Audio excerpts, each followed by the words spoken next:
Hey, what's up, you guys? Okay, I'm back.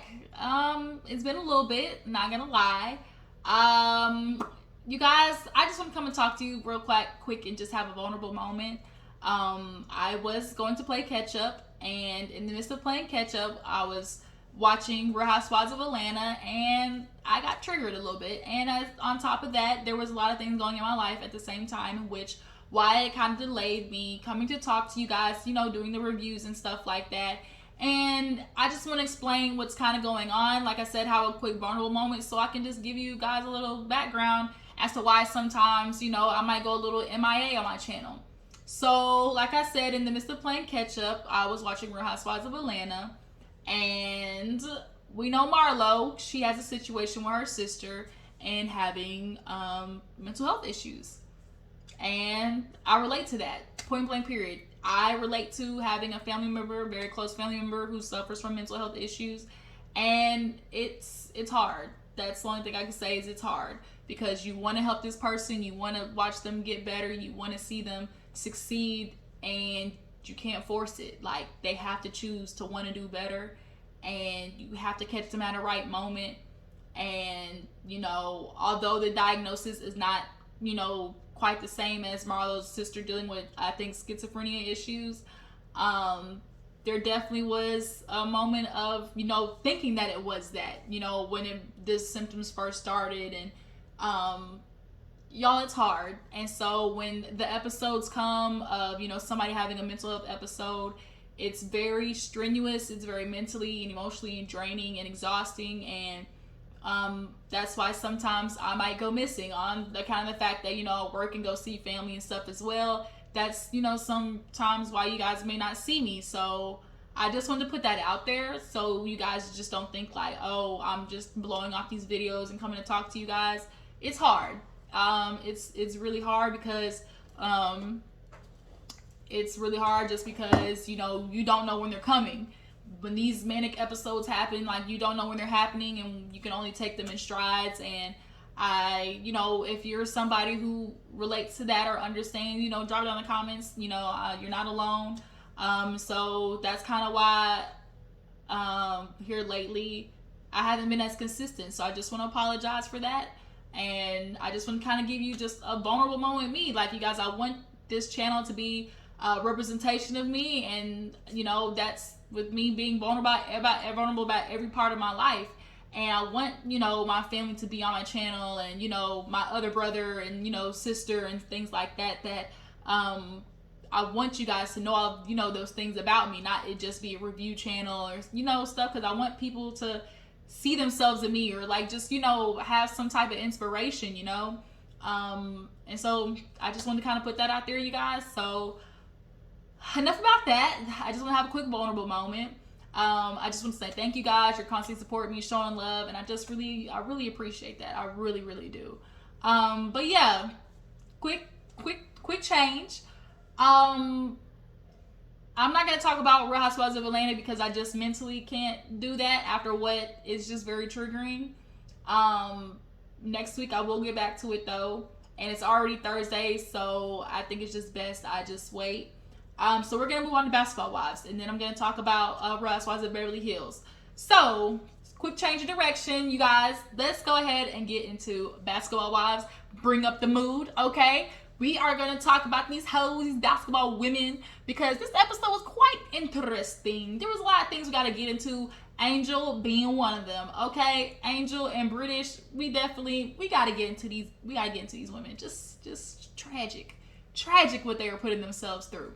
So, open up the episode with British actually going to talk to Angel. She basically trying to check on her after that damn the taste testing, because the women were just, kind of giving her a little nudge on the shoulder as to like, bitch, you okay? Like, blink twice. Like, we keep hearing things and things aren't, sounding too good. And basically, Angel was like, I don't even understand, why these women talk about my relationship. They always trying to talk about me and Rockstar. I'm not sitting at home talking about them and their men. Like, I don't even understand. And so British was just like, look, I get it. Jackie, she be meddling. She done with me and Lorenzo for years. I just take Jackie as it is, and you should do the same. Even when she does comment on something, most of the time it's out of love. Yes, with Jackie, most of the time it's out of love, but then the other half is just like, bitch, I'm doing this, right? Just stirring the pot, okay? But it's like, Angel, you mad at these women for saying all this stuff, but the question is, are they lying though? Are they lying though? See, Angel wants to turn it and make it into, oh, the women are talking, and why are y'all discussing me, and why I got so much to say about Rockstar. But it's like, for one, why are you acting like you don't know what they're saying is the truth? And why are you acting like you don't know why they're talking about this? Girl, you done told like 3 or 4 of the women that bitch you was mad about him and that fake ass proposal, and you done told like 3 people that you don't like how he talked to you. Like, literally the first 2 episodes was you talking to Duffy about how this nigga talked to you. He's rude, and he's the definition of an ass. If you look up in the dictionary the word ass, his face is right there. Asshole. That is Rockstar. And that's even before this. Like, we saw him on Love and Hip Hop, and the dude's a straight up douche. Like, literally douche ass bag. Like, asshole is the only word I can think about it. And he chooses to just create drama. He's one of those men that likes controlled chaos. As long as I'm starting the chaos, I like that shit, because then it distracts from the real issue at hand, which is why Angel doesn't like bring up issues to him, because he'll turn it into a fight instead of actually having a sit-down conversation and recognizing, hey, there's shit I need to change. Like she did at the table, bro, I don't like the way you talk to me. Well, that ain't the, whatever. Oh, I would like for you to change the way you talk to me. No, I'm not going to. And it's like, what? So, like, Angel, don't be mad at what they saying. Like, this shit's the truth. You just mad that Rockstar found out about it. Point blank, period. And that's why British was like, yeah, Jackie shouldn't have said that in front of everybody, or in front of him. And, she should have done that privately. So moving on, we see a scene, speaking of Jackie, she goes to do like that aerial yoga or whatever. I feel like that's super cool. Another, cool thing to do. I like kind of like active stuff like that. But she goes with Malaysia and Jennifer just to let them know, hey, I'm doing the podcast. I really would love all the ladies to come together. Y'all know Jackie loves to pull that mama role of, let's get all the women together. Let's show that we are a sisterhood. She loves that we're a sisterhood. We've been in this lifestyle together. We all need to be vulnerable, and because we all can share, similarities in our stories. And she wants to bring Malaysia as basically the guest of honor. And Malaysia's going to, and we see later on in the episode that it actually turned out to be a nice event. Of course, most of the ladies think, oh shit, Jackie's inviting us somewhere, must be some bull, she gonna start some bull. But really, it turned out to be a very, nice event. So then we see a scene with Duffy and her man Iman, as she said, her 6'6" big dick Serbian, okay? And she lets him know that at the party, Jackie let her know Rockstar was starting some shit, okay? He basically was like, yeah, I was, having a situation with Angel, and basically Rockstar was trying to like throw some shit out there on me, like, oh, I can tell Iman, some shit, and he'll be gone by tomorrow. I could blow up their relationship. I can make Iman leave, Duffy in a minute. And Iman was kind of like, whatever, he wants to act like that. We know Rockstar is all full of emotion, and he is. He's very emotionally unstable. Okay, he's sporadic AF. Like, he needs some help. He needs to go to therapy. He's one of those niggas who definitely needs to get checked up. Okay, but nonetheless, Duffy was basically saying the same thing, which is, I've been in this game a long time. I've been DJing for men a long time. So what he's saying ain't nothing new. Do I believe Rockstar really has anything on Duffy? I don't. But he's a messy ass nigga. So, he would throw out the rumors as if he knows something for certain. But, as she said, like, when you're a woman and you work in the industry with just men in general, people are always going to assume y'all fucking. They don't think women and men can have platonic relationships. And that's because men don't know how to keep platonic relationships. If there's anybody who's going to be trying to, change it from friendship to something more, it's going to be the man. I.e., the example, Kodak Black, when he talked about, and she don't work with me, I got to handle the least. I got to handle the least. That nigga is so ugly. That girl that had a baby by him? Girl, you really thought you was doing something. You thought you was securing something. Y'all think y'all securing money, but really you securing ain't shit as daddies. Like, I don't understand. which is why that Nick Cannon shit pisses me off. It pisses me off to no avail. Watching these women do that.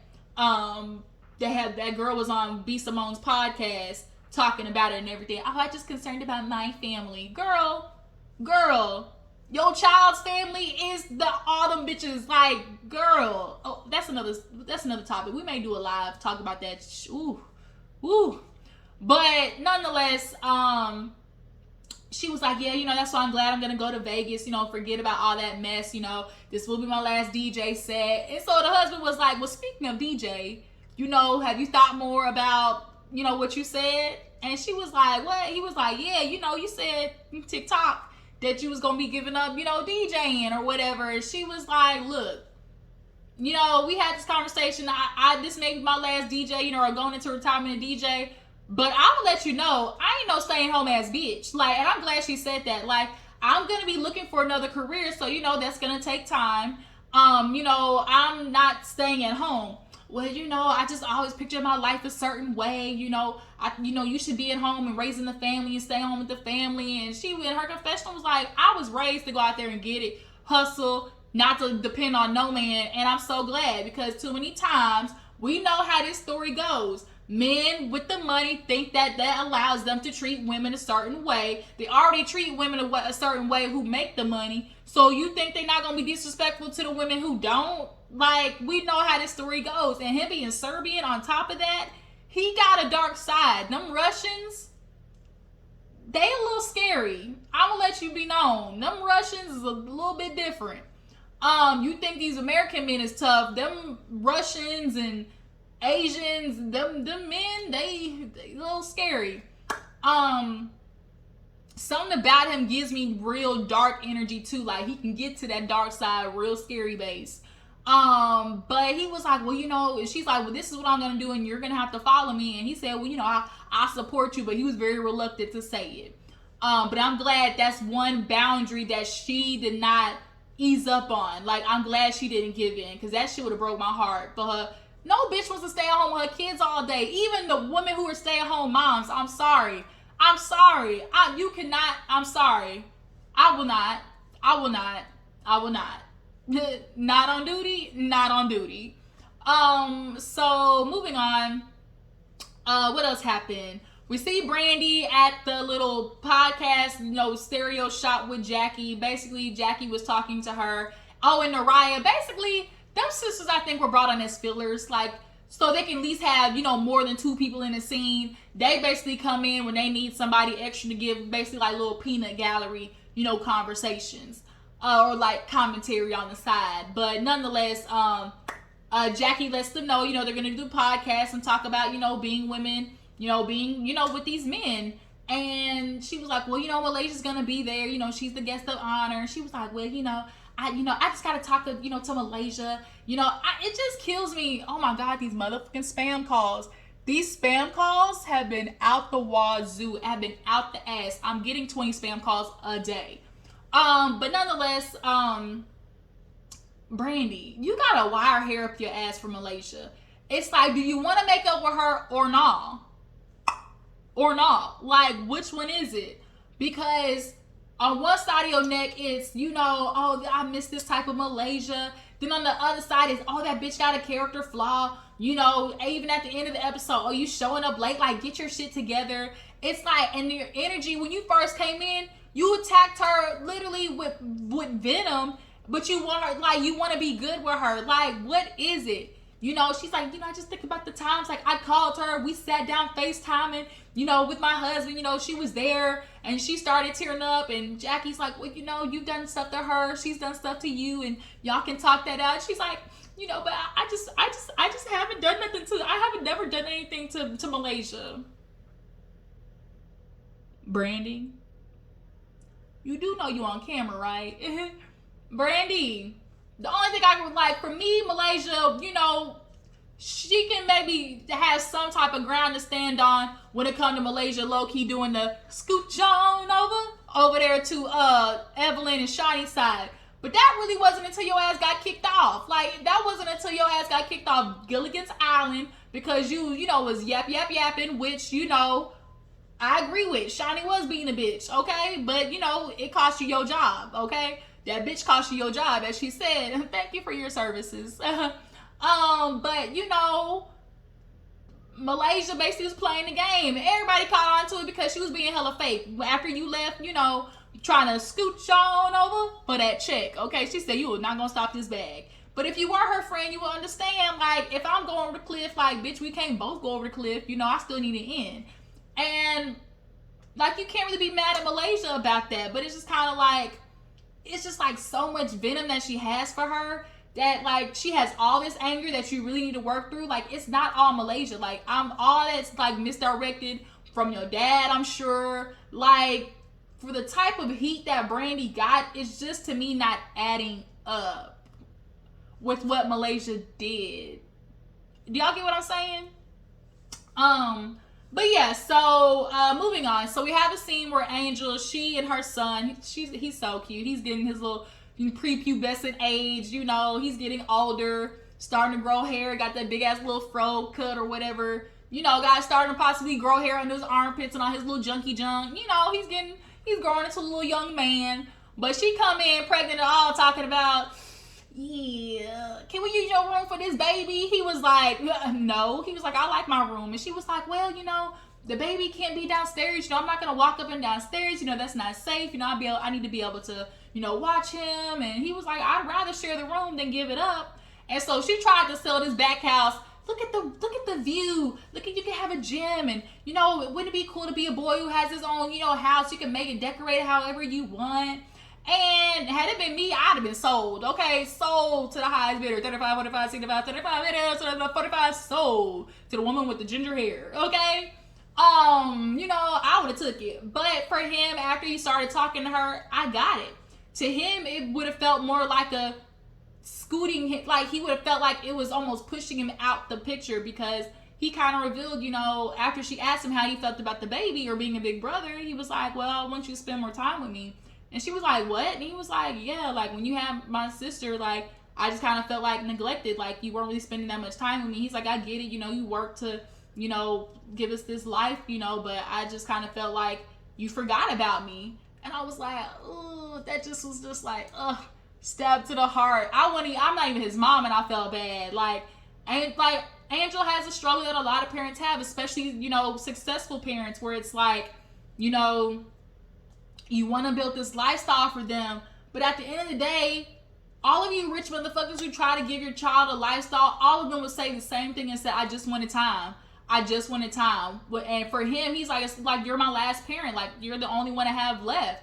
And that's true. And they did that flashback of him like, I don't know how to tell people my dad died. And he started crying. I was like, another dagger to the heart. I was just like, damn, Angel. Like, girl, you got to fix it. But my biggest concern is she's going to allow Rockstar to control her in the sense that she neglects her kids, or her son in particular, because Angel's unfortunately one of those women who's a glutton for punishment. She only views love as in tolerating bullshit for a man. That's the only way she knows how to view love. And a lot of women view it that way. Like, I'm supposed to be tolerating bullshit because that's how you show your form of love to a man. It's to just, you know, he does what he does and you take it. And it's like, no. And you also got to remember, like, he's also one of them attention whores where it's like, if you're not paying him any attention, he throws a fit. And you spend some time with your kids. Oh, your kid's this, and oh, you know, you were supposed to spend time with me, and you're leaving. It's just kind of like, yeah, that's kind of what happens.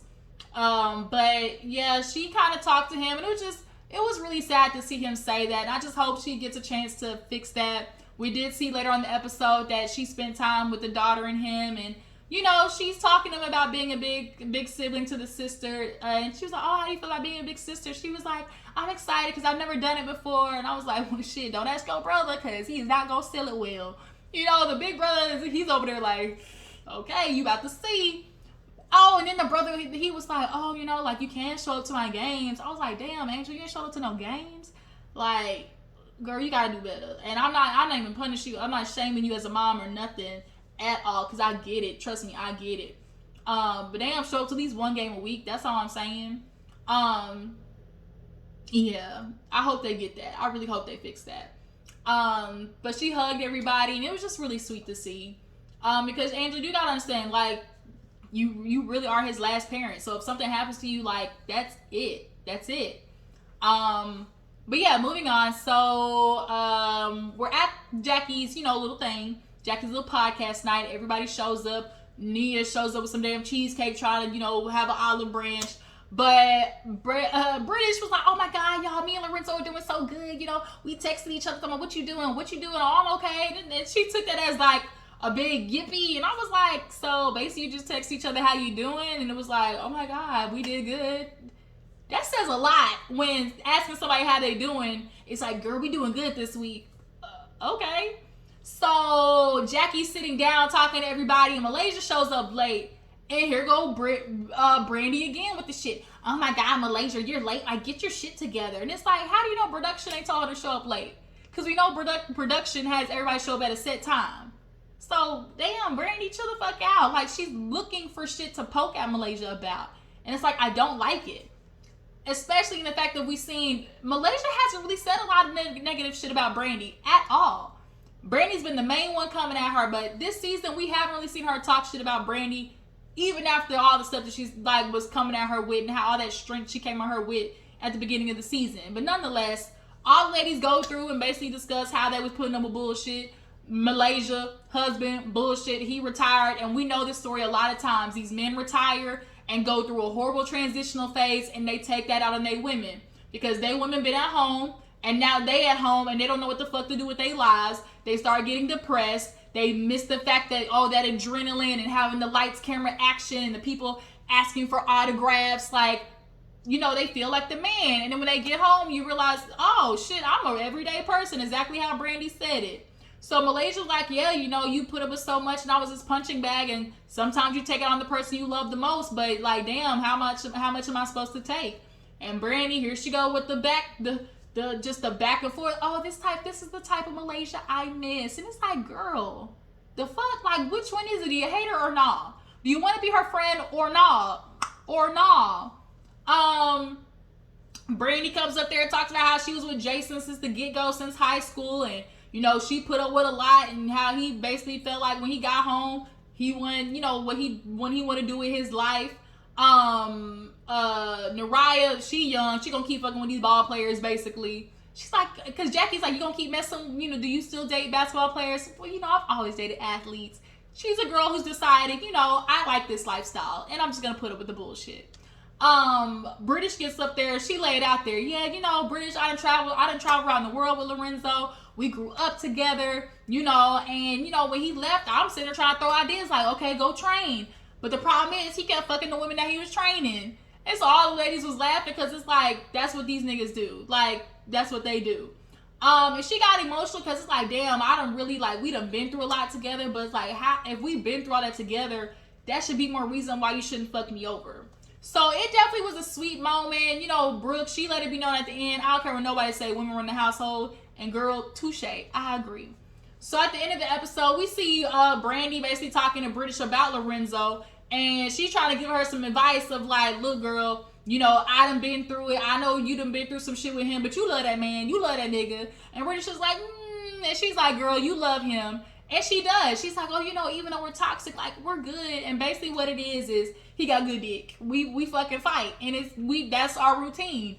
And she's like, I wasn't trying to leave permanently. I was just trying to leave to show him, like, appreciate me. But then when you left, he started, keeping up with the bullshit. He didn't change his behavior. And then you realize, oh, like, I really can't go back to this nigga. So Brandi's like, yeah, I've been there, but people don't see the good side of him. He's been there with me through cancer. And it's like, Brandi, how many times you gonna use this cancer story of like how Jason was there for you? Like, if that, of all the years y'all been together, and that's really the only thing that you can come up with, that's a problem. That is a problem, okay? But she was like, another thing too is, you gotta tone out everybody else to do what's right for your relationship. And it's like, I hate that shit because y'all be like, oh, single women can't give advice. Girl, I'm single, but that still don't change the fact that every week you coming to me complaining about this nigga. He done cheated on you, maybe put his hands on you, been verbally, mentally, emotionally and abusive to you. And I'm just supposed to be like, girl, I can't say nothing because I'm single. The fuck? No. But basically, British, she love that nigga, but he can't get his shit together, period. Because at the end of the episode, she gotta call him about checking him because side or whatever bitch he messing with a flavor of the week posted their daughter. Like, girl, who is you? And she had to ask him, like, what made you think that was okay? And he tried to use the excuse of, was she a businesswoman? What does that have to do with anything? Because to me, that sounded like, did you let that woman use your daughter for clout? What, she took it down. That's not the point, nigga. What made her feel comfortable enough to put it up in the first damn place? That's the problem. But she's like, well, this is the issue. How would you feel if I let a nigga, post our daughter? Well, you run your household a different way. You ain't nobody gonna tell me what the fuck to do. You're not gonna keep trying to change my life like a yo-yo. That's not what it is. And see, he knew she was right because you didn't answer the question. How would you feel if I had a man post our daughter? And you knew it was foul, but the only thing you could come up with, well, she took it down. That's not the point. And so now British is like, see, you 40 years old and you still can't even admit to yourself, like you still can't even understand how that's messed up. But he know it's wrong. But the problem is, Lorenzo would rather be able to fight with British because to him, he'll turn it into, that bitch still love me because she's fighting with me. But no, she's fighting with you because you're doing fucked up stuff. Point blank, period. And so if Lorenzo, if he can find a way to keep getting British mad, he'll take that. And British, you're just going to have to learn to stop giving him reactions. Like she said, what this means is, if you're going to keep having these women come by your house, my daughter won't be there, period. So she's like, every time a little inkling of me wants to go back, he do some shit, and I be like, man, now I know why I left. And it's like, he's not changing. I understand the dick good, because Lorenzo, you can tell, the dick is dicking. But you can't keep putting up with that, girl. You can't. But that was Basketball Wives. I appreciate y'all for tuning in. I love the support that you give me, and I just want to say thank you. And I will catch you guys in the next video. Bye.